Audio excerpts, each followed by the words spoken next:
Résignation acquise est un sentiment d'impuissance permanent et général qui résulte d'un vécu d'un animal ou d'un humain. Ce sentiment est provoqué par le fait d'être prolongé de façon durable ou répétée dans des situations factuellement nuisibles mais aussi bénéfiques, en lesquelles l'individu ne peut agir et auxquelles il ne peut échapper. L'impuissance apprise ou la résiliation acquise se rapproche de la dépression, de l'anxiété et du désespoir, et elle est corrélée à ces types de souffrances psychiques. Donc, la résignation apprise a été proposée en 1975 par Martin Seligman, un professeur de psychologie expérimentale, suivant une théorie de l'impuissance apprise, et a été par la suite reformulée à l'aide d'Abraham et de Tesdal en 1978 sous le terme d'attribution et d'impuissance apprise.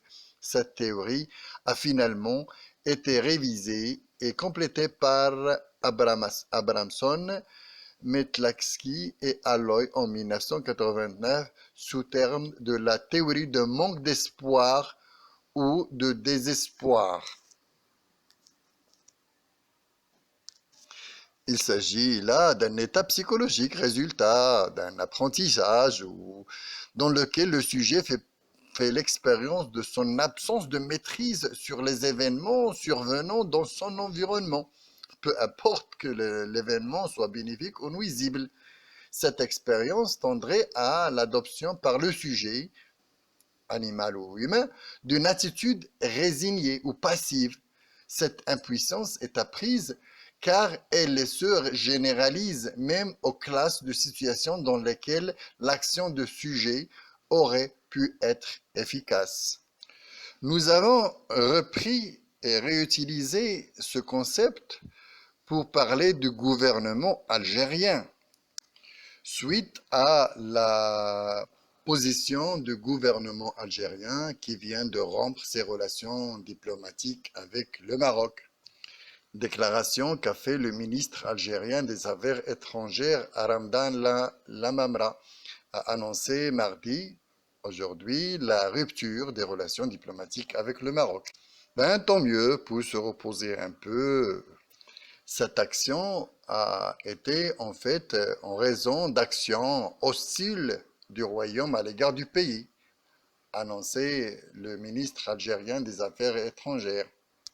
Les raisons qui ont poussé le ministre algérien à prendre cette initiative, bien qu'il affirme que l'histoire avait montré que le royaume du Maroc n'a jamais cessé de mener les actions hostiles à l'encontre de l'Algérie, et sous prétexte que les services de sécurité et la propagande marocaine mènent une guerre ignoble contre l'Algérie, son peuple et ses dirigeants, a-t-il accusé, promettant toutefois que cette décision ne touchera pas les citoyens des deux pays et que les affaires consulaires travailleront normalement.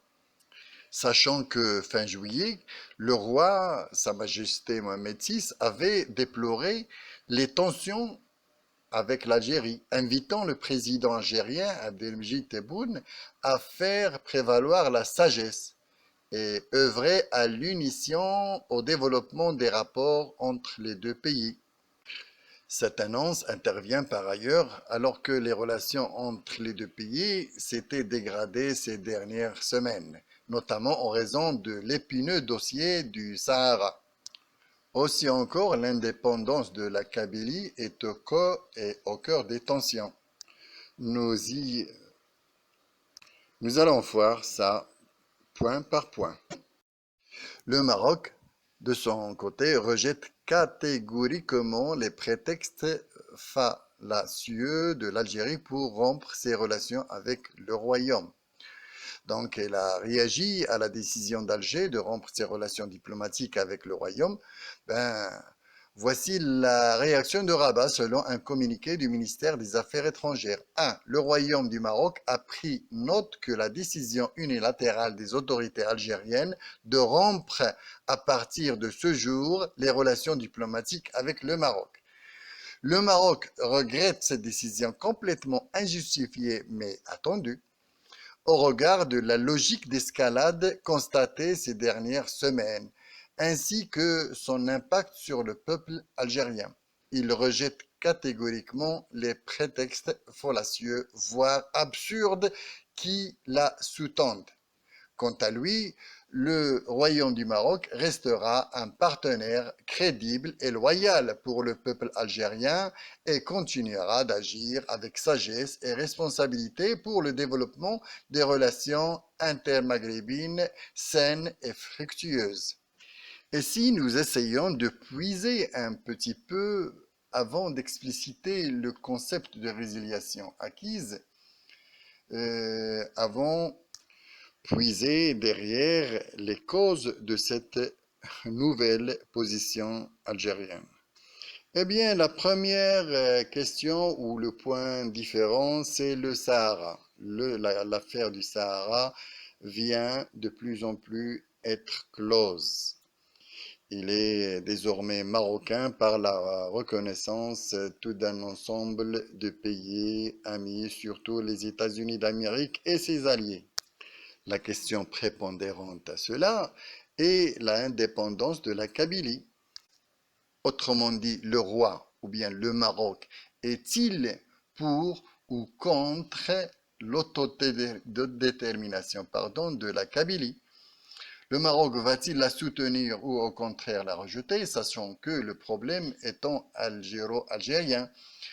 Veut-il simplement laisser faire sans avoir à se prononcer? De notre part, ces questions, parmi tant d'autres, appellent à des réponses d'autant plus urgentes que la mobilisation en faveur de l'indépendance de cette région du nord de l'Algérie s'accentue depuis des années. Et contrairement à ce que l'on pourrait être tenté de croire, le Maroc pourrait bien, au final, être concerné, et au premier chef au surplus.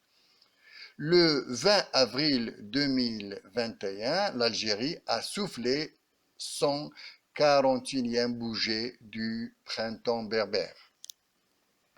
En 1980, d'ailleurs, lors duquel la composante de langue amazigh du pays investit pour la première fois officiellement l'espace public pour réclamer la reconnaissance de ses droits linguistiques et culturels. Printemps berbère. À l'occasion de cette commémoration fort symbolique, plusieurs milliers de Kabyles, des amazigophones, ont marché dans la rue pour appeler à la mise en application de leur droit à disposer d'eux-mêmes. Une première dans l'histoire de l'Algérie. Une manifestation similaire avait eu lieu en France, où se trouve la principale communauté kabyle installée à l'étranger, de l'ordre d'1 million. Elle a eu le soutien d'intellectuels renommés en Hexagone, en la personne notamment du nouveau philosophe Bernard-Henri Lévy, qui voit en l'indépendantisme kabyle un combat en faveur de la liberté, de l'ouverture, de la démocratie et de la laïcité. C'est une option réalisable. C'est que l'affaire n'est en fait pas à prendre à la légère. L'option d'une indépendance kabyle est en effet plus que jamais une option réalisable derrière cette effervescence sans précédent, sans doute, dans l'histoire récente de la Kabylie. Le mouvement pour l'autodétermination de la Kabylie, MAC, une organisation politique créée en 2001 dans la foulée du Printemps noir, lors duquel une centaine de personnes issues de la région avaient péri sous les balles des forces de l'ordre. Son fondateur n'est autre que l'artiste-chanteur Ferhat Mehni, qui préside par ailleurs depuis 2010 l'ANVAD. Donc l'ANVAD, le gouvernement provisoire kabyle. Il révèle qu'il dispose de l'appui diplomatique de plusieurs pays sans livrer davantage de détails. Nous avons déjà quelques signes encourageants, appuie-t-il à ce propos. On peut notamment à ce titre citer le Maroc, qui en octobre 2015 avait haut et fort porté la cause kabyle à l'Organisation des Nations Unies. Le représentant permanent adjoint du Maroc auprès de l'Organisation mondiale, Abdelrazak Lassel avait à cette occasion directement mis en cause l'État algérien dans sa politique vis-à-vis du peuple autochtone de la Kabylie, dont les droits humains sont violés au quotidien, d'après lui. Ce peuple de 8 millions de personnes doit, lui, jouir de son droit à l'autonomie, à la reconnaissance de son identité culturelle et linguistique, avait-il martelé. En l'espèce, cela dit, plutôt une réaction épidermique au soutien de l'Algérie au Front Polisario, qui réclame la séparation du Sahara marocain qu'un véritable appui à l'ANVAD. De même, dernièrement, c'est durant une réunion virtuelle des pays non alignés qui a eu lieu à New York le 13 et le 14 juillet 2021 que Omar Hillel, l'ambassadeur du Maroc auprès de l'ONU, a soumis aux pays membres une note dans laquelle il estime que le peuple kabyle en Algérie mérite, plus que tout autre, de jouir pleinement de son droit à l'autodétermination. Une déclaration qui n'a pas du tout été au goût du pouvoir algérien. C'est la première fois qu'un diplomate marocain exprime officiellement une position de soutien au séparatisme de la Kabylie en réaction à l'appui apporté par Alger aux indépendantistes sahraouis. Une réponse aussi, selon Rabat, aux déclarations de Ramtan Lamamra, ministre algérien des Affaires étrangères sur le Sahara occidental lors de cette réunion des pays non alignés consacrée à la situation sanitaire et la pandémie. Ramdan Lamamra avait appelé à soutenir le droit de l'autodétermination du peuple sahraoui et a nommé rapidement un nouvel envoyé spécial pour ce conflit. En tout cas, aucune possibilité n'est à écarter à l'heure actuelle, d'autant que la situation institutionnelle, économique et politique présente de l'Algérie n'est pas pour arranger les choses.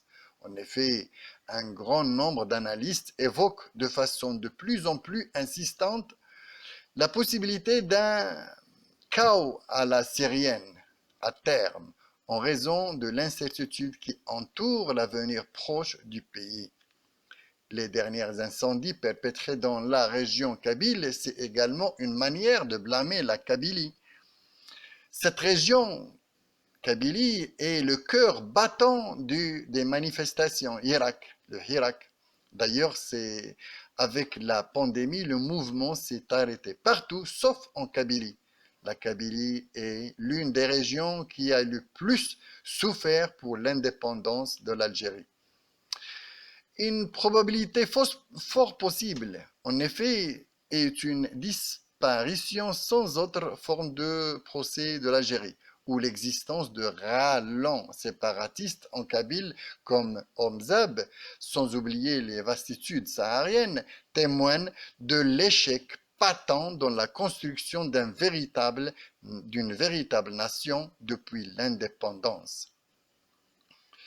Mais si on parle officiellement pour le roi, on le comprend via ces deux derniers discours suprêmes, celui du trône et celui de la révolution du roi du peuple.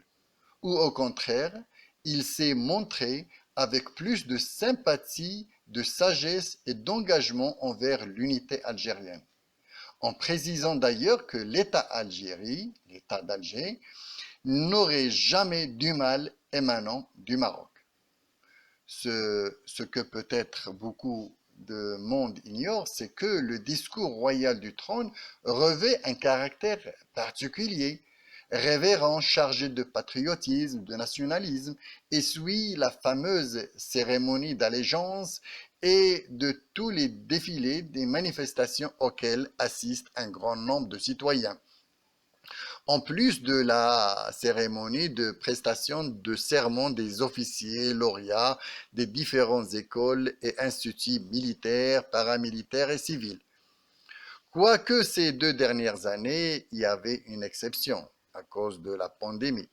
Ce discours royal donc concerne plus les affaires internes, les plus prépondérantes, Le peuple ou l'État algérien, dans cette perspective, musulman soit-il, n'est pas conçu comme étranger à la chose. Mais la mentalité aspirant être révolutionnaire, aspirant être communiste et aspirant, bon, il est de nature militaire, a du mal à intégrer cette logique des sultans et des rois musulmans et descendants du prophète.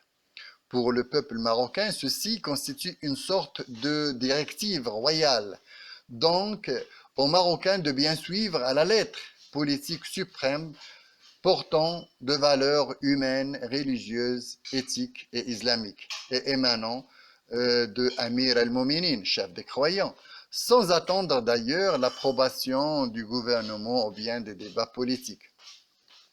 Toujours pour le roi, la question de l'unité algérienne et l'ouverture des frontières fait partie de sa politique, mettant en avant des coopérations, donc les coopérations sud-sud, mais aussi coïncident avec les vœux et les stratégies des États-Unis dans la région et dans le développement de la région.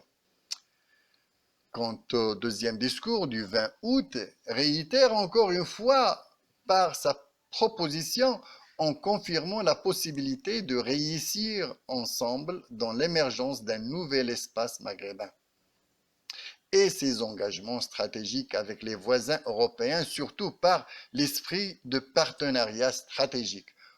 En filigrane, les questions de Ceuta et Melilla est passé ce silence, mais dans le processus de changement que va connaître la région et par les liens très forts de coopération, de confiance. Au contraire, les deux villes et d'autres encore constitueront les assises solides et le carrefour des transactions à souveraineté commune.